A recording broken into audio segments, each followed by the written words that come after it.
கிறிஸ்துவுக்குள் அன்பானவர்களே, இந்த மாலை நேர மன்னாவிலே உங்களோடு இணைவதில் பெருமகிழ்ச்சி அடைகிறேன். இந்த நாளுக்கான மன்னா பேதுரு எழுதின முதலாவது நிருபம் 1வது அதிகாரம் 22வது வசனம். 1 Peter chapter 1 verse 22. ஆகையால் நீங்கள் மாயமற்ற சகோதர சிநேகமுள்ளவர்களாகும்படி ஆவியினாலே சத்தியத்திற்கு கீழ்ப்படிந்து உங்கள் ஆத்துமாக்களை சுத்தமாக்கி கொண்டவர்களாய் இருக்கிறபடியால் சுத்த இருதயத்தோடே ஒருவரில் ஒருவர் ஊக்கமாய் அன்பு கூறுங்கள். இதுவரைக்கும் அப்போஸ்தலனாகிய பேதுரு என்ன விளக்கி கொடுத்தாருன்னா, நமக்கு என்ன பிரிவிலேஜஸ், அதாவது நமக்கு என்ன ஒரு அனுகிரகம் கிடைத்திருக்கிறது, நமக்கு என்ன ஒரு வாய்ப்பு கிடைத்திருக்கிறது, நாமும் தேவனுடைய பிள்ளைகள் என்று அழைக்கக்கூடியதாய் எப்படி நம்மளை மீட்டெடுத்து கொண்டார், எப்படி தன்னுடைய இரத்தத்தின் மூலமாய் மீட்டெடுத்து ஒரு ரட்சிப்பை கொடுத்து நம்மை ஒரு பூரணப்படுத்தி ஒரு திட நம்பிக்கையை கொடுத்து வைத்திருக்கிறார். ஆகையால் அதற்கு நம்ம என்ன பண்ணணும், ஒரு தகுதி உள்ளவர்களாய் நாம் வாழ வேண்டும். அதனாலதான் ஆகையால் ஆரம்பிக்கிறாரு. ஏன்னா இதுவரைக்கும் என்ன சொன்னாரு, உங்களை எப்படி மீட்டெடுத்தாரு, நீங்க எப்படிப்பட்டவங்களா இருக்கிறீங்க, என்ன எல்லாத்தையும் சொல்லிட்டு இப்ப என்ன சொல்றாரு, இதுவரைக்கும் நான் உங்களுக்கு ஆண்டவர் என்ன செஞ்சாருன்னு சொன்னேன், அதனால அவர் இவ்வளவு காரியம் உங்களுக்கு செஞ்சதுனால நீங்க எப்படி வாழணும், முதலாவது சுத்த இருதயம் உள்ளவர்களாய். எப்படி சுத்த இருதயம் வேணும், ஏன்னா நம்மளுடைய முயற்சியோ நம்மளுடைய ஒரு காரியம் இல்லாம நம்மளுடைய இருதயத்தை நம்மளுடைய மனசை சுத்தமாக்க கூடியதாக. ஏன்னா நம்ம அப்படி ஆத்துமாக்களை சுத்தமாக்கி கொண்டவர்களா இருக்கிறபடியினால நம்ம என்ன பண்றோமா, அவருடைய வார்த்தைக்கு கீழ்ப்படுகிறவங்களா இருக்கிறோம். நம்ம அவருடைய வார்த்தையை கேட்கிறவங்க மாற்றம் இல்லை.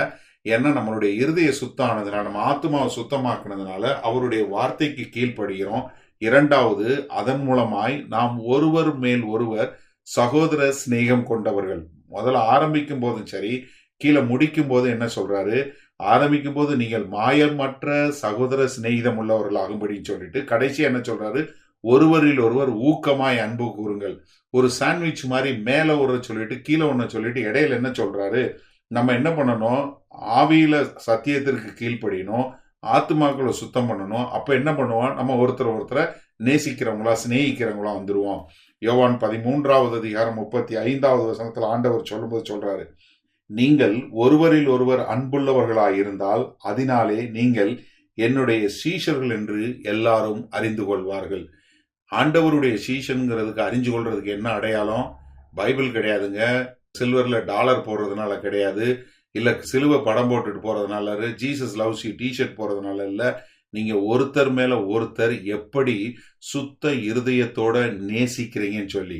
ஏன்னா இதுல நீங்க ஒண்ணு நடிக்க தேவையில்லை, ஒரு மாய்மாலமான அன்பு அல்ல. இது என்ன, ஒரு தெரிந்தெடுத்து யூ சூஸ் இன்டென்ஸ் அஃபெக்ஷன் என்று சொல்லக்கூடியதாய், நான் தெரிந்தெடுத்து இவங்களை நேசிப்பேன்னு சொல்லக்கூடியதாக. ஏன்னா பேதுருக்கு பின்னாடி திரும்பி யோசிக்க முடியுது, எப்படி இயேசு கிறிஸ்து அவனை நேசித்து அவனுக்காக ஜெபம் பண்ணி, சாத்தான் உன்னை சோதிக்க கேட்கிறான், ஆனா நான் ஜெபித்திருக்கிறேன்னு சொல்லிட்டு மறுபடியும் அவர் உயிர் தெழுந்த பின்பு எப்படி பேதுருவை அவர் மறுபடியும் அவர் ரெஸ்டோர் பண்ணதை நம்ம பார்க்கிறோம்.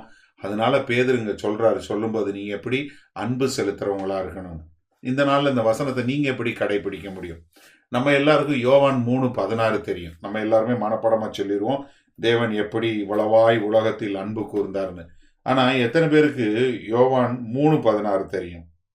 யோவான் 1 யோவான் 3:16 எத்தனை பேருக்கு தெரியும்?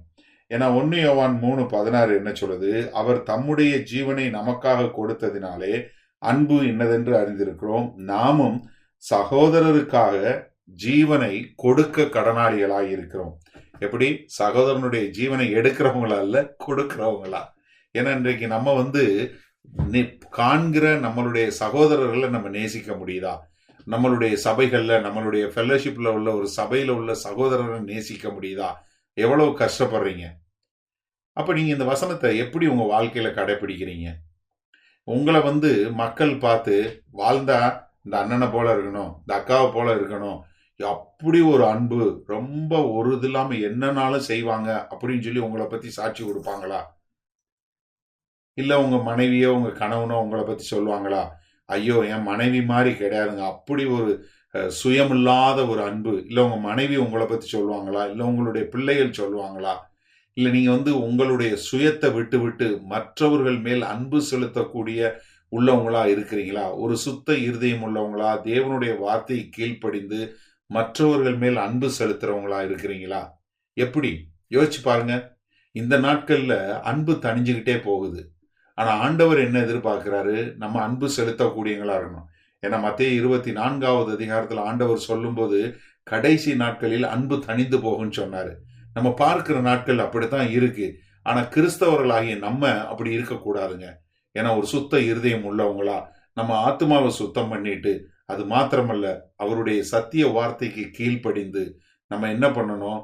ஒருவரில் ஒருவர் தெரிந்தெடுத்து ஒரு இன்டென்ஸ் லவ்வா, நான் I choose to love him, I choose to love her என்று சொல்லக்கூடியதாய் நாம் ஒருவர் மேல் ஒருவர் தேவ அன்பு காட்டக்கூடியவங்களா இருப்போமா?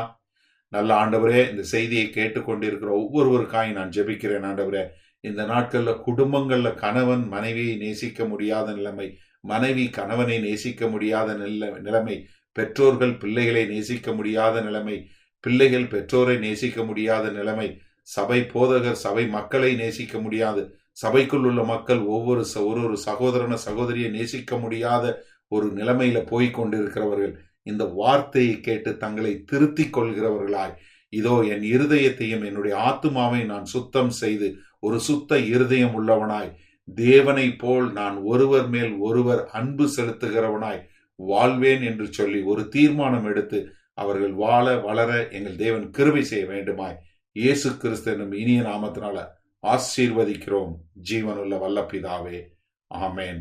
உங்கள் வாயிலிருந்து ஒரு வார்த்தையும் உங்கள் கையின் கிரியைகளும் தேவ அன்பை பிரதிபலிக்கிறதா இருக்கட்டும் என்று உங்களை வாழ்த்துகிறேன். நாளை சந்திப்போம். ஆமேன்.